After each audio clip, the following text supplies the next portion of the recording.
Hi everyone. I thought I'd answer some more of your questions and read back weird messages. Be sure to check the description to go to specific questions if needed. Do you have any tattoos? Have you ever considered getting any? I have no tattoos and have no immediate plans on getting any. Would you date someone that has written secret poems for you? That would be cute, so sure. One of the most intriguing things of someone is how they write and speak, and especially if it's creative. How do you feel when other YouTubers such as Onision use your photo as an example about transgenders? Are you offended, or what is your opinion on the subject? Oh, Onision. Yes, I saw that video where he used a photo of me in the thumbnail, and I was in the video. But rating me an 8.5 out of 10? No. I'm 11 out of 10. Easy, thank you.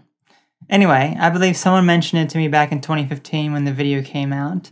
I went to his channel and saw me and was like, oh my gosh. I don't generally watch much of his content. Occasionally I'll look, but it's not often. I don't care if he used my photo or not, even if he thought negatively of me. I am honored to be part of his content, I suppose, in an indirect way. What do you do if someone you know is going through a hard time? The best thing you can do is to be there for them no matter what.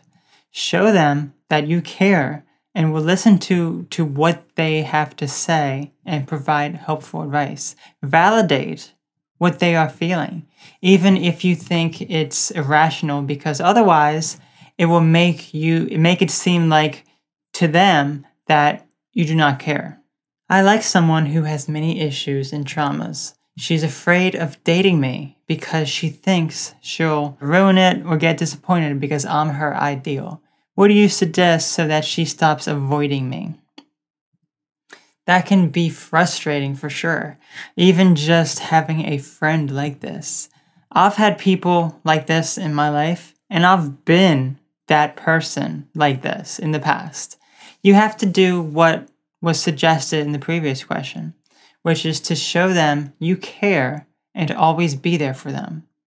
Don't get angry or frustrated with them for feeling like they are not worthy of talking with you, but rather tell them that they do matter and make them realize how much they matter. Point out all the things that can make them feel better about themselves. If this person keeps avoiding you, then it'll be their loss if they lose touch, since if you try and try again and it doesn't work, they have to be the one to reach out. You cannot make someone do what you want. So if they don't feel they are worth it, despite so many attempts on your end showing them otherwise, then their own thoughts and views of themselves will reflect this, as they are not letting themselves be open with you and give things a chance. How do you stop hating yourself, as in myself? Stewing on hate and making up scenarios isn't normal. Well, I wouldn't say it's not normal. I think a lot of people deal with this. As a matter of fact, many people hate part of themselves. You can love and accept yourself all you like, but deep down, you know there are things you are not too happy with. Perhaps things with your physical body, or the way you think or act, or whatever else. Basically, what I'm saying is that you cannot fully stop it. What you can do is learn to accept the things you dislike most about yourself.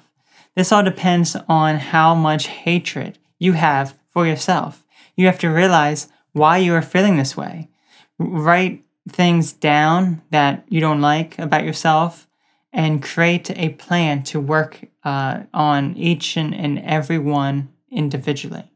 I'm extremely insecure, overthink excessively, and have anxiety, which destroys relationships and myself. Recently, it has got worse. Do you have any tips on how to keep these things under control? Overthinking can be disastrous and very difficult to overcome. A way that may help is to ask yourself, is this rational? Are these ideas worth obsessing over and spending your time on? Or should other things take priority? If you feel insecure and are thinking someone is going to do you harm, ask yourself if it's worth it to jeopardize this relationship. Are these intrusive thoughts you are having related to what this person is actually going to do, or is it simply your own self-doubt? It tends to be the latter. So look into ways of becoming more loving of yourself, and some of these things will lessen.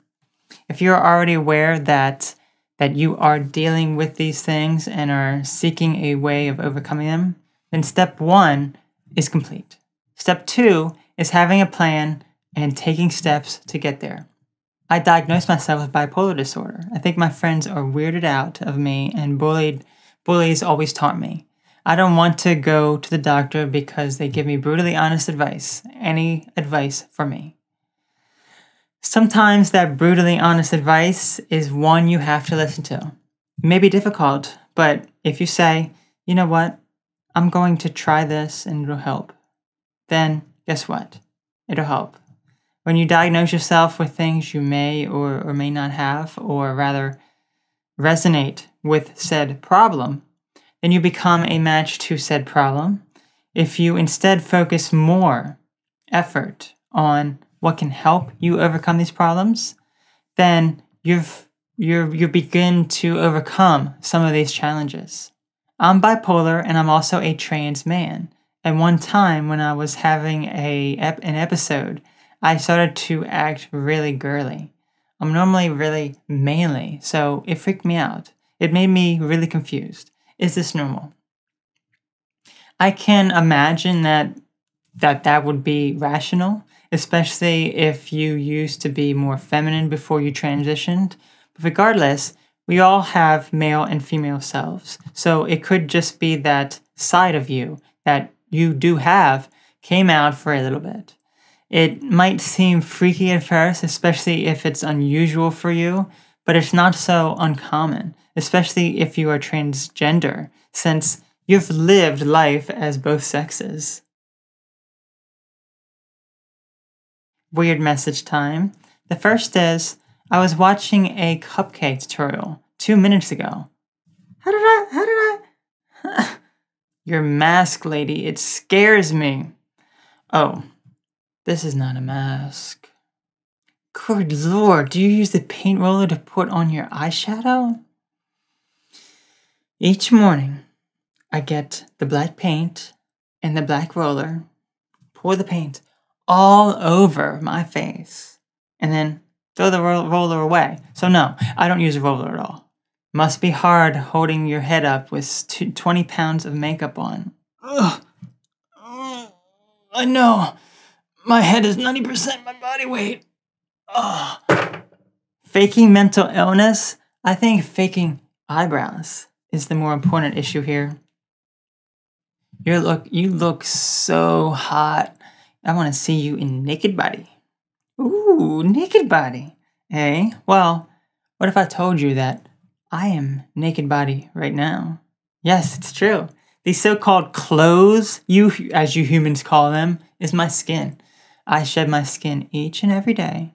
Just think, all this time I've been making videos in naked body, and no one has noticed.